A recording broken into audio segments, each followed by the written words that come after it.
Hello guys, how are you? Good. How you doing? Good. How you doing? It's been a minute. I know it's been a minute. I'm doing great. To start, I wanted to ask you, Paul, you're coming off of quite a string of films and projects and press junkets. How does it feel to go from like all of these different projects to then coming to something like Americana and getting to promote like an old-fashioned kind of Western crime thriller like this is? It's awesome.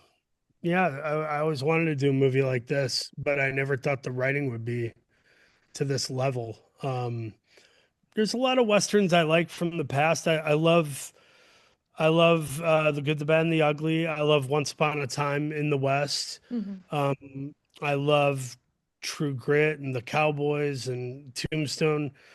This one in particular, of course, it has more of the modern slant to it and landscape, but it still does feel like a western, which is cool. And usually westerns primarily, focused on the hero doing the Mm. hero stuff, and this is kind of focusing on real people doing real people stuff, which lives in the gray and is can be noble or it can be naughty or sometimes it's both. And I thought that was super interesting. Yeah, and Tony, I wanted to ask you, this does have like a cold open in its own way with time. And I like Yeah. that it's like I just watched your entire season of Poker Face and then I came to Americana and I was like, he loves it. Like I was like, they go hand in hand in a very fun way. How is it for you as a creative to get to use those kind of like tropes and tactics with an audience and get us engaged in what's going on, only for it to be like, the Yeah. before of everything going happening? Yeah. I mean, to me, it's like, yeah, by whatever means necessary to try to, get, people to first just keep turning the page, and then, get people engaged. And yeah, I mean, I like, I don't always jump around in time, but like, I think it's just part of the storytelling toolbox of just like starting with an interesting point, and then kind of pulling back and giving the bigger picture. Yeah, it's cool. Like, it's definitely something when handled well I've liked in other films or in books even, and so yeah, that was cool to take my swing at that.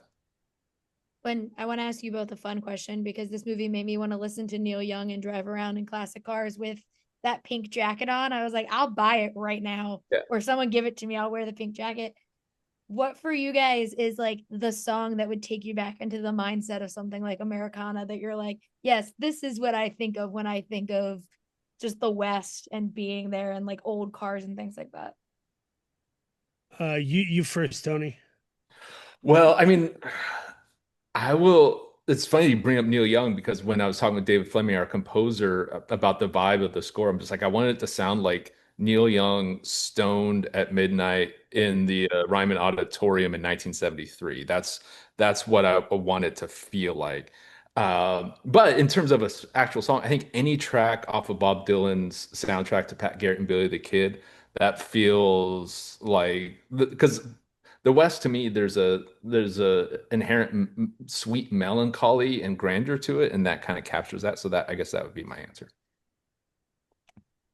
My answer would be I'd make a little playlist that had Old 55 by Tom Waits, Angel from Montgomery by John Prine, and all your favorite bands by Dawes.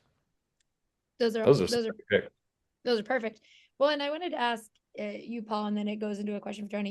You are playing a specific storyline in a movie that has like three distinct storylines all kind of happening at the same time. When you get to see the final product and you see how they all converged from the parts that you weren't in, how is it to experience those? And then on the flip of that, Tony, I want to know how was it getting to write all of those moving parts together? I think it's fun because you kind of get to be more of an audience member. You're not privy to every little nook and cranny. Um, and this movie in particular, yeah, it was there's something just kind of fun and rowdy and exploratory about the movie and jumping around to characters. I'm a huge fan of multiple storylines in Mhm. movies. I love anything from Waiting with Ryan Reynolds to Coffee and Cigarettes by Jim Jarmusch to Babel. Like I'm into any of those types of movies that do that. And And I thought this one did it really successfully. It was good.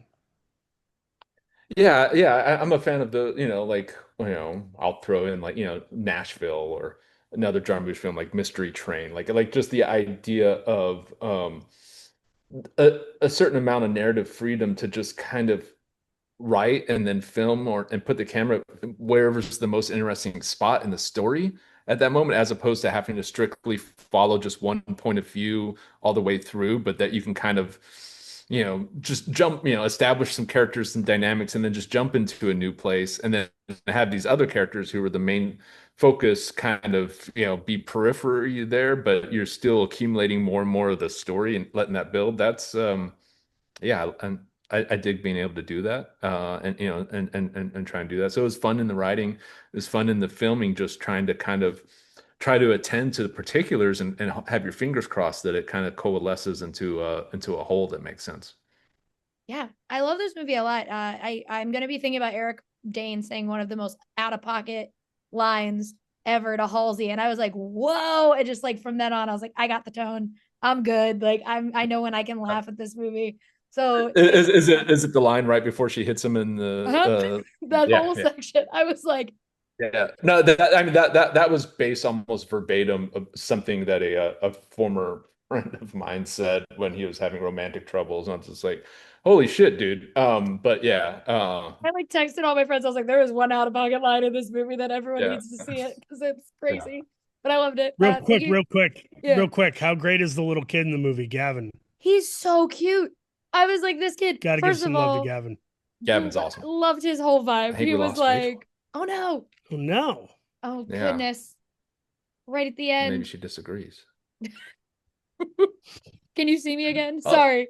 yeah, yeah, yeah, yeah, yeah. I'm on my at my brother's and on bad Wi-Fi. Well, I loved him, was what I said, and he was great. I loved his whole deal. But thank you guys so much for talking with me. I can't wait for everyone else to get to see Americana. Yeah. I know it's been years for you guys, and thank you guys again. Thank Thank you, you. Rachel. Good to see you again. Bye, and I see you guys. All right.